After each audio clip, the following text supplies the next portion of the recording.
Hey, welcome back to the Drum Rundown. We're here today at Marathon Music Works in Nashville, Tennessee, and I am with Anthony Ghazel of Hollywood Undead. What's going on, man? What's up, man? Good. Good to finally meet you. What's going on? Not much, man. We're just out here.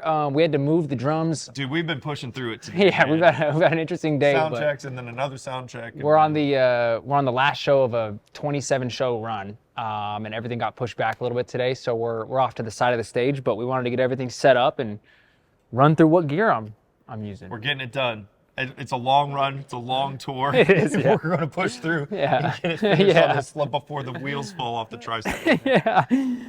So Yeah. we met over Instagram because of a previous episode with Connor Dennis, and he had this cool little rock lock that he showed me, and then I immediately went and bought them because they are super sick.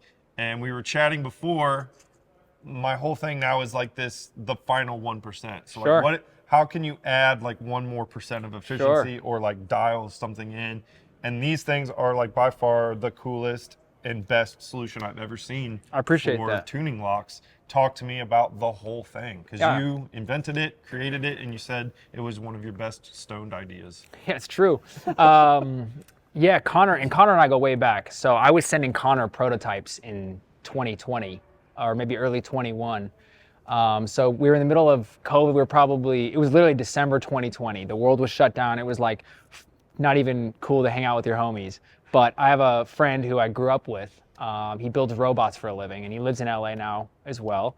And I was like, yo, dude, let's just hang out. Like, I'm so bored. And so I went over to his house, and we were just messing around, having some drinks. And he had like 4 different 3D printers. And he's like, do you want to make something? And I was like, dude, I've always had this idea. Like, nobody's been able to solve this problem of drums detuning. A handful of people have tried, but in my opinion, they've failed. And so I wanted to make my own. And so we started working on these.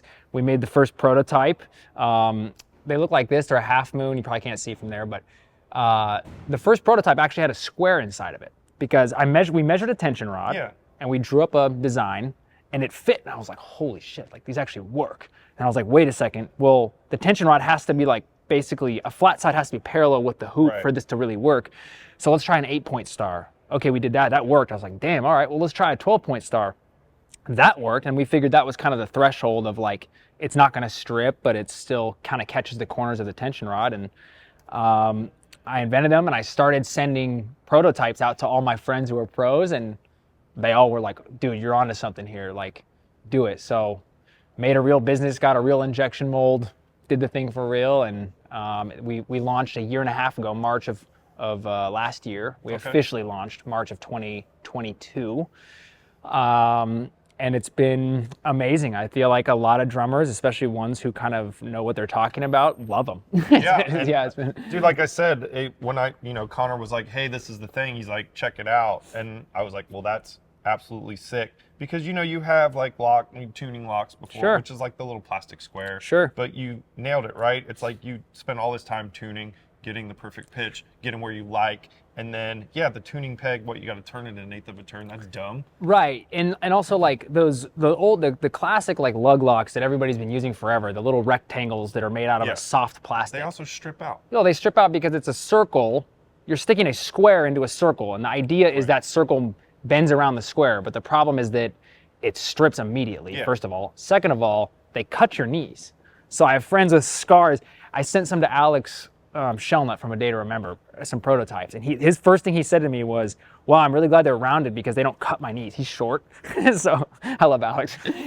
His knees get caught by the corners of those things. And I've heard of people cutting their fingers on them too, like on the side of a thing. I guess that makes sense. That's why I rounded them. I wanted them to be flush with the drum. And my business partner, Matt, really helped me bring them to life. And I've taken my whole idea. It's been word of mouth. Like drummer world is all word of mouth. So I sent them out to a bunch of big drummers and drum techs, and posted about them a lot on Instagram and ran some Instagram ads. And people seem to really like them. So it's been awesome. Yeah, no, it's great. I mean, I put them on a snare I was having problems with. It's just like, in my left hand, those bottom 3 always want to like fall out. And I put it on, and I swear, like, that snare does not come out. It doesn't come out anymore. I don't doubt it. And it's awesome. And talk about getting 1% closer or like Yeah. making your life easier. So I'm teching myself on this tour, and I've drum teched myself a million times. And a part of my process every day, because I have to wake up early and build my kit every day, I want to do the least amount of work possible, right?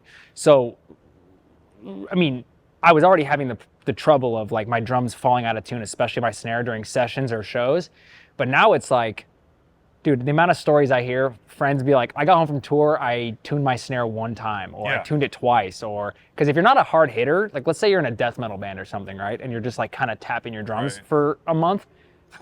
You don't, no knock on that. That's just how that's how it's played. Yeah, play triggers, whatever. They're not hitting very hard. Right. A lot of those guys won't really, they won't change a snare head for a whole tour. They'll use a Kevlar head or something and not touch it.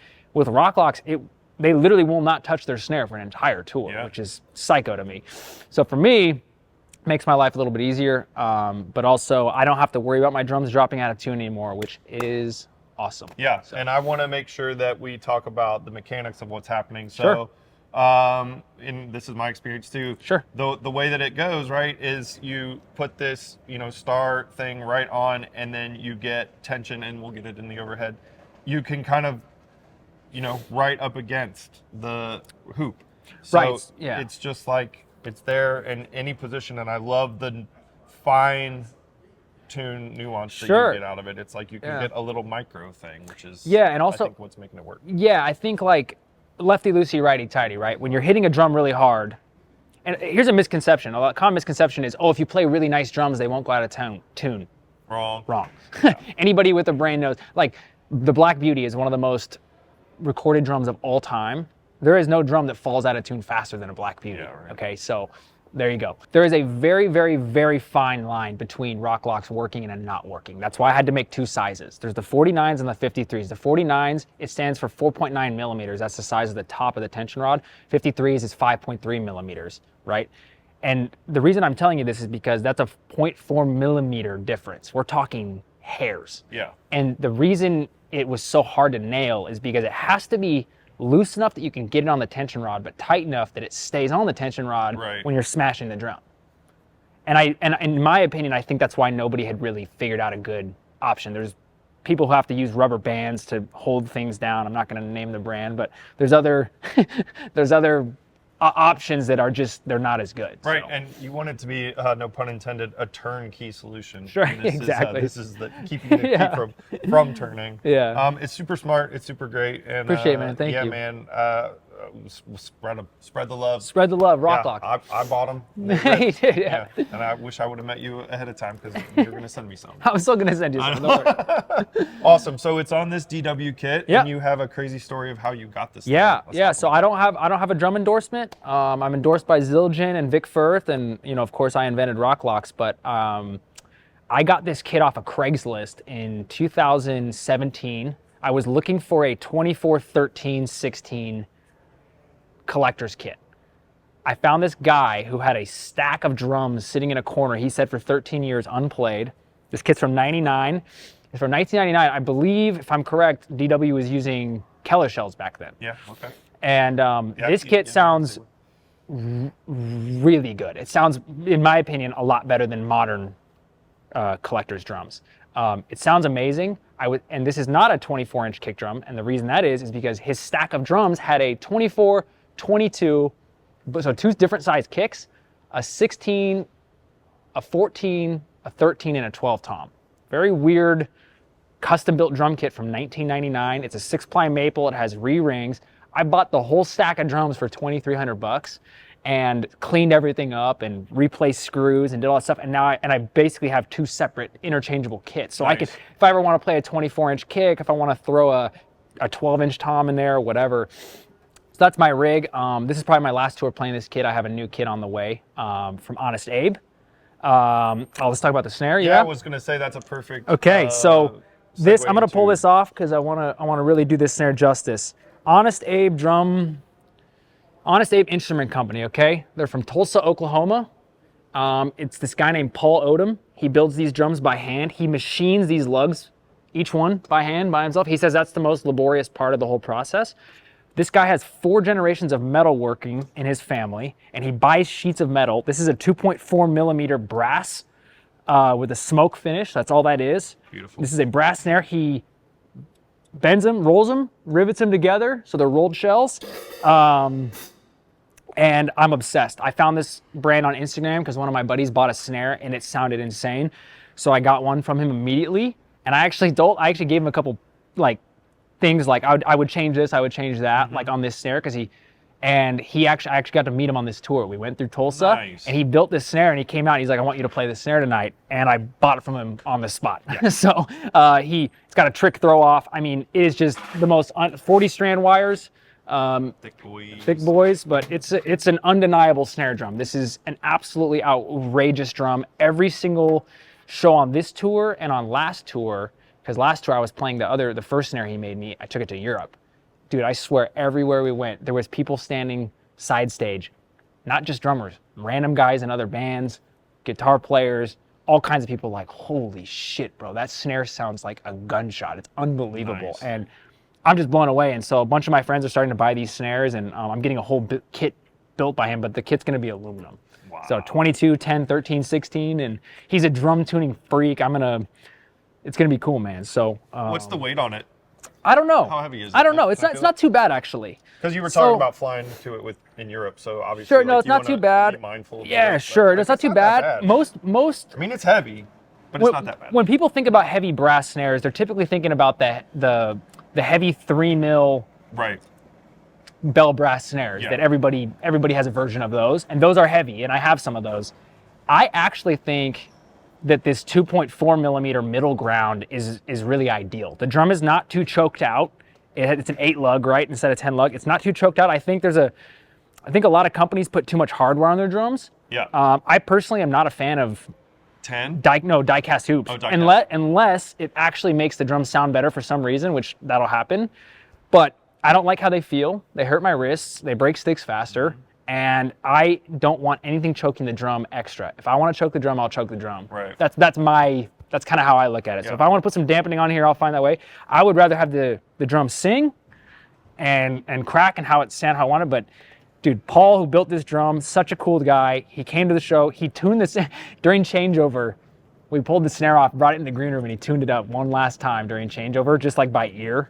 Yeah. Dude, the guy, he's awesome, man. That's so awesome, if you're watching this, you found the guy. This is the snare drum, man. I am more particular about snare drums than basically anybody I know. This is the drum. 6.5 by 14, 2.4 millimeter brass snare by Honest Abe. Yeah, you should get. They're amazing, bro. I need a brass snare. Yeah, so maybe I'll get this one. You should, bro. I think I'm going to get this drum. Yeah, you should, dude. Super and he can do other finishes too. He'll customize it. He can do whatever you want. So you're going with aluminum kit. Aluminum. That's pretty unique. I mean, obviously aluminum snares are like a thing. Yep. So what kind of sonic characteristics are you kind of searching for in an aluminum kit? I talked with him in detail about this. He has made drums out of brass, aluminum, copper, steel. Aluminum is a soft metal. Yeah. And it's actually cheaper to make and faster to make than a wood drum. The only way I can describe it is it sounds like how you want drums to sound in your head. If you're thinking about loud, punchy rock drums that still have character and warmth, something about aluminum just works. It's like a soft enough metal, but it's still loud. So it's like, the tonal quality is incredible, and I honestly don't know why a major drum brand is not mass producing aluminum kits, because I think they're cheaper and easier to make. So it's like, I don't know. I think they're awesome. I think they're so cool. So well, we'll catch you around on your next tour cycle, and we'll get up close with an aluminum kit. That sounds awesome. Yeah, it's very cool. All right, let's talk about drum heads real quick. I play all Remo by choice. I'm not endorsed by Remo officially, but I always start every snare that I buy, I start with a controlled sound. Okay. It's the classic. To me, if I can't get it to sound good with this head, I will try other heads, maybe an Emperor X if I want a thicker head, or, whatever. There's the controlled sound X sometimes I'll mess around with. But I always start with the controlled sound, and if the drum sounds good with that head, I run it. As far as the toms go, I do clear or coated Emperors. Okay. It just depends on what I'm trying to do and what sound I want on a rock tour like this. When I want loud, punchy drums, I prefer clear heads, although, maybe one day I'll play coated heads again. I don't know. My taste changes quite a bit, but I have ambassadors on the bottom. So it's literally emperors on the top, ambassadors on the bottom. I have a hazy ambassador on the bottom of the snare. The kick batter head is a power stroke, clear power stroke 3. Again, same deal. Sometimes I'll run a coated power stroke 3. Yeah. And then on the front is just one of those Remo chrome heads because we want it to look chrome. And all the guys are always, I'm on a 4-foot riser, so they're walking by like, looking in the mirror, they're having a blast with it. But it also looks cool with the lights, shooting off of it. And another thing to notice is I don't have moon gels on this right now. Yeah. I try really hard to tune the drums well enough that they sound good without moon gels. I have a couple cotton balls torn up in each one of my toms. That's something I do. It's something I learned a long time ago. It sounds great on these drums. It's not for every drum. It all depends on the situation. Another way to do that is you could put controlled sounds on the bottom. Yeah. The clear controlled sounds with the black dots. It forms almost the same function in my opinion.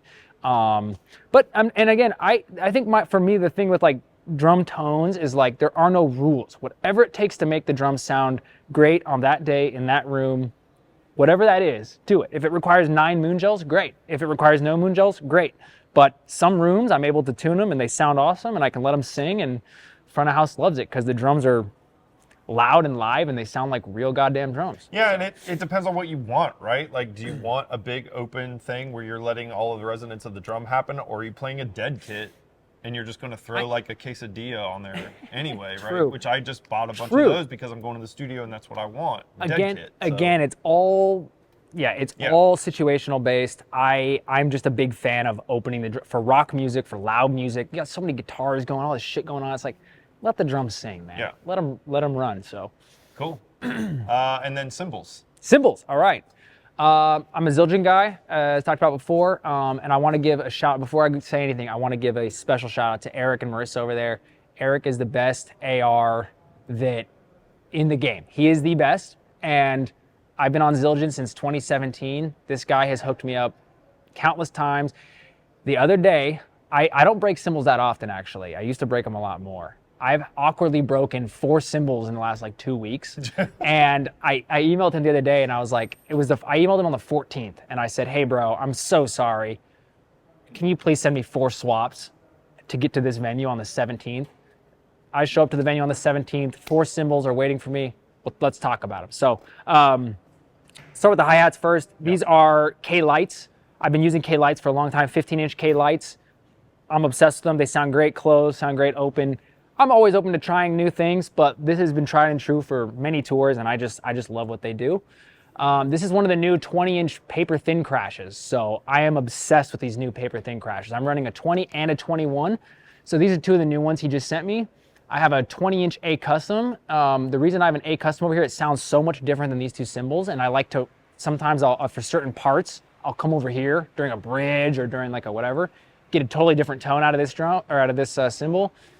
19-inch K Custom Hybrid China, so sick. I've been running an 18-inch Oriental on this tour as well. It just kind of depends. And then a 23 K Sweet Ride. Yeah. So you've got a lot of workhorses. Yeah, just workhorse cymbals that tried and true. And dude, my taste changes all the time on cymbals. Like sometimes I want them dark. Sometimes I'll do a whole tour with all A customs. I don't know. I don't like hi-hats super bright, but you learn different things when you start to watch back videos of your band playing from front of, from the crowd. You're like, oh, the cymbals aren't bright enough, or they're too bright, or, so my favorite thing about Zildjian is that you can find any sound you want. So if I have so many Zildjians at home and I can create any sort of kit I want to create out of what I have. So are you traveling with a bunch of options so you can kind of watch game tape in real time and then audition things and swap them out as you go? Absolutely. Cool. I think it's fun to bring a bunch of different cymbals on tour and sort of go, this one's not really hyping me up. Because I think one thing that's so cool, one thing that gets me psyched to play drums is playing really good gear that feels good and is fun. Something I love about this snare, for example, is I can now say my friend made me this drum, right? That's cool. That makes me feel good. It's when my friend has made my whole kit and this shit's slamming, it's that's awesome, man. That's cool. So cymbals make me play differently. I think they make every drummer play differently. If I had put a bunch of dry cymbals on here, I would literally play them differently whether or not I wanted to. Yeah. Because you're subconsciously mixing yourself. self-mixing your playing or whatever. Right, and well, you're teching for yourself too, right? So like, right. we were talking about that earlier. So you are your own drum tech. You're setting everything up. So you're fine tuning as you go. 100%. And sticks, I'm using Vic Firth Extreme 5Bs.